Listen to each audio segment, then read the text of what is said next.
Добро пожаловать в мой канал. Des vagues sur le littoral à Cap-Breton-Land lors d'une tempête, le 5 février 2017. Max PPP. Ce qu'il faut savoir. Évise de tempête sur l'ouest de la France. Météo France place 5 départements en alerte orange au vent violent, mercredi 27 décembre. L'Ariège et la Haute-Garonne sont venus s'ajouter, mercredi matin, aux Landes, aux Pyrénées-Atlantiques et Hautes-Pyrénées, en alerte depuis mardi en fin de journée. Et les rafales affectent aussi d'autres départements en Mayenne. Environ 400 foyers sont privés d'électricité mercredi matin. On en décompte 600 dans les Landes, des rafales à plus de 120 km/h. Selon Météo France, des rafales à plus de 120 km/h ont été mesurées dans la nuit en Gironde, dans les Landes, les Pyrénées-Atlantiques et les Hautes-Pyrénées. Avec des pointes à plus de 140 km/h à Iraty ou au pic du Midi. D'autres départements touchés, outre les 5 départements en alerte, l'Aude et les Pyrénées-Orientales seront touchés par une forte tramontane, avec des pointes à 120 km/h, prévient Météo France. De fortes vagues vont affecter le littoral de l'Aquitaine, des Bouches-du-Rhône et de l'ouest de la Corse. Tous ces départements sont placés en vigilance jaune, des coupures d'électricité. Environ 400 foyers du nord de la Mayenne et 600 foyers des Landes étaient privés de courant mercredi matin à cause de fortes rafales, selon France Bleu Mayenne et France Bleu Gascogne. 8h42 pour certains voyageurs, c'est le livre à ne pas oublier avant de refermer la valise. En un demi-siècle, le célèbre guide du routard s'est écoulé à 50 millions d'exemplaires. Mais comment est-il fabriqué? France 3 a pu suivre un des experts dans ses visites à Londres.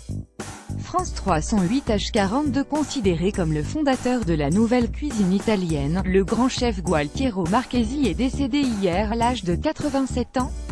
Il gérait notamment le restaurant Marchesino, situé sur la prestigieuse place de la Scala en plein cœur de Milan, sa ville natale. 8h33. Voici d'autres images de la tempête de neige qui touche l'Amérique du Nord en ce moment. Comme ici à Toronto, Canada. NURPHPOTOAFP. 8h28. L'Amérique du Nord connaît une importante vague de froid qui paralyse plusieurs villes des États Unis. Sur la côte atlantique, il est tombé jusqu'à 86 cm de neige en une journée. C'est du jamais vu. Voici quelques images. France 208H21 Viares Seguro conducir à 272 km/h, e una infraction muy grave en serio peligro al resto de usuarios de la autovia. Grabarlo y colgarlo en Instagram es una temeridad. Al final el autor ha sido identificado y el vehículo intervenido. 8h19. Il roulait à 272 km/h sur une autoroute espagnole. Il a posté son exploit sur internet. Il a tenté de camoufler le compteur pour ne pas être pris. Sauf que les policiers espagnols ont été plus malins. Le chauffard a fini par être identifié et arrêté. Une histoire à lire sur El Pelien espagnol. La police a posté une photo du véhicule sur son compte Twitter. 8h15. Le vent, ça te dit de te calmer un peu? Non mais au 8h15 j'ai peur du vent. La 8h12 y a eu du vent toute la nuit, et ça ne veut pas s'arrêter. 8h12 ouais. Le vent il est viol ce matin à Rennes. 8h16. Dans les commentaires et sur Twitter, vous êtes nombreux à nous signaler ce vent qui souffle sur bonne partie du pays en ce moment. Vous pouvez la situation en direct en cliquant ici. 8h08. Si ce sont des règlements de compte, c'est dommage. Invité de France Info ce matin, Serge Blanco a réagi au renvoi annoncé de Guy Novès. L'ancien président de la Ligue nationale de rugby estime que cela témoigne d'un mal-être qui pourrait déchirer le rugby français. Pour l'ancien international bleu, les joueurs sont les premiers à devoir réagir. 8h06. C'est ce midi que devrait être officialisé le départ de Guy Novès de son poste de sélectionneur du 15 de France. Sauf surprise, c'est Jacques Brunel, l'actuel manager de l'Union Bordeaux-Bègles, qui devrait prendre sa place. Nicolas Tuca AFP. 7h58. Le journal espagnol El Mundo lien en espagnol a retrouvé le photographe privé de Pablo Escobar. Son témoignage est étonnant. Il y raconte la vie du célèbre narcotrafiquant colombien, et notamment les parties de foot. J'ai été le seul à lui avoir donné un coup de pied en jouant au football, s'amuse Edgar Jiménez. 7h51. Au Kosovo, des militants de la société civile ont accroché 300 cravates sur un grillage devant le bâtiment du gouvernement, hier. L'objet n'a pas été choisi au hasard. Il s'agissait de protester contre la décision du Premier ministre de doubler son salaire. Je dois être au niveau de mes responsabilités. Je suis obligé d'avoir une cravate, je ne peux pas sortir n'importe comment, je dois avoir une chemise, avait-il expliqué la semaine dernière pour se justifier. ARMEND Nimani AFP 7h43. Il peut dire merci aux habitants. Un cerf a eu la vie sauve hier grâce à la mobilisation de la population. L'histoire se passe à Bonneuil-le-Levallois. Traqué par des chasseurs, l'animal est parvenu à se réfugier dans le jardin d'une propriété privée. Ça a été chaud, témoigne une riveraine dans les colonnes du Parisien. Les chasseurs ont été insultés de tous les noms, le propriétaire refusait de les laisser entrer chez lui. Après 2 heures d'échanges tendus, un chasseur a accepté de faire reculer les chiens afin de laisser repartir l'animal. 7h36. Le Père Noël existe, en tout cas en Angleterre. Le 25 décembre, une soixantaine de familles de Linden Close dans les West Midlands ont eu la surprise de trouver une enveloppe remplie d'argent liquide dans leur boîte aux lettres.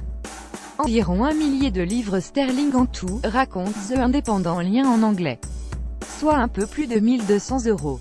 Le généreux donateur qui a préféré rester anonyme a seulement glissé ce mot entre les billets. Jésus vous aime. 7h28. Ces décisions s'inscrivent dans une campagne de pression maximale pour isoler la Corée du Nord et faire en sorte que la péninsule coréenne soit entièrement dénucléarisée, explique Steven Mnuchin, secrétaire américain au Trésor, dans un communiqué. 7h24. Dans la lignée des sanctions adoptées par l'ONU contre la Corée du Nord, les États-Unis ont annoncé qu'ils gelaient les avoirs et les transactions de 2 dirigeants nord-coréens impliqués dans les programmes balistiques. Les 2 hommes sont aussi interdits de visa dans le monde entier. 7h14. Faux. La CGT n'a pas perdu plus du tiers de ses adhérents entre 2016 et 2017. En tout cas, le syndicat dément les informations du Canard enchaîné. Il reconnaît seulement un effritement de 1% en 3 ans.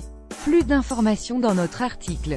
Jacques Demarthon AFP 7h08. Se recueillir sur la tombe de son idole, même quand on habite à plus de 6000 km. 3 semaines après la mort de Johnny Hallyday, les fans préparent le voyage sur l'île de Saint-Barthélemy, où est enterré l'artiste. Certains sont prêts à se serrer la ceinture pour faire ce voyage, comme l'a constaté notre journaliste Farida Anouar. Son reportage est à lire ici. Farida Anouar, France Info. 7h04. On termine cette revue de presse avec le Télégramme qui propose à ses lecteurs un dossier sur les bugs à répétition à la SNCF. Dernier en date, hier, à la gare Saint-Lazare à Paris, 6h55. Jetons un œil à l'équipe qui revient en longueur et en photo sur la folle année 2017 de Kylian Mbappé.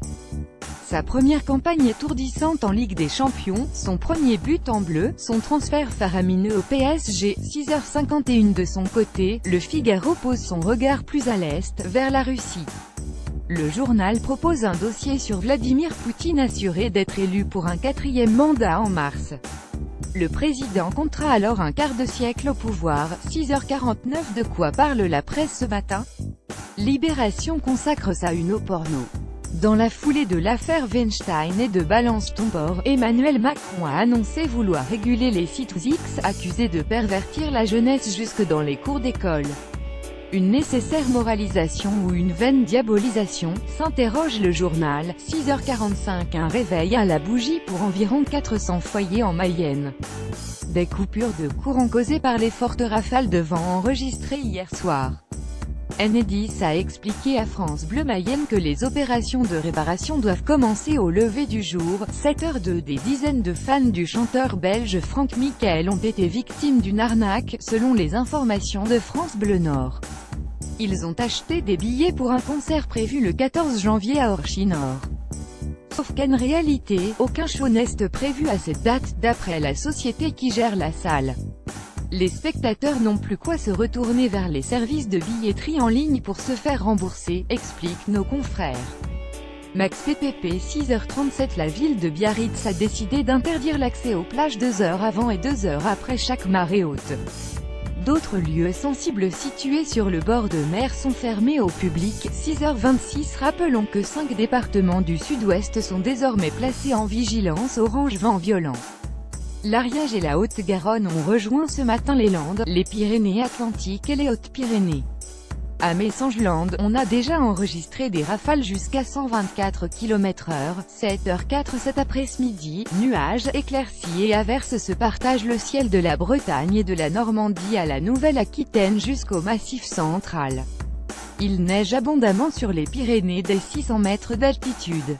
Côté thermomètre, comptez entre 3 et 11 degrés 7h04 ce matin, le golfe du Lion ainsi que les régions allant de la Bretagne au Pays de Loire et au bassin parisien profitent de quelques éclaircies. Partout ailleurs, le temps est gris avec des averses. Comptez entre 4 et 9 degrés 7h07. Une voiture roulant à contresens sur l'autoroute A6 est entrée en collision avec un autre véhicule, cette nuit au nord de Mâcon. 3 personnes sont mortes, les 2 conducteurs respectifs et une fillette de 4 ans. Selon le journal de Saône-et-Loire, c'est un homme de 79 ans qui roulait à contresens. Il aurait été aperçu une dizaine de kilomètres plus au sud de cette terrible collision. Malgré les appels du patrouilleur en direction de l'automobiliste pour lui indiquer qu'il circulait à contresens, le conducteur a, là, poursuivi sa route, écrivent nos confrères. 6h97 avec une profonde émotion que je remercie les Libériens de m'avoir donné leur vote aujourd'hui.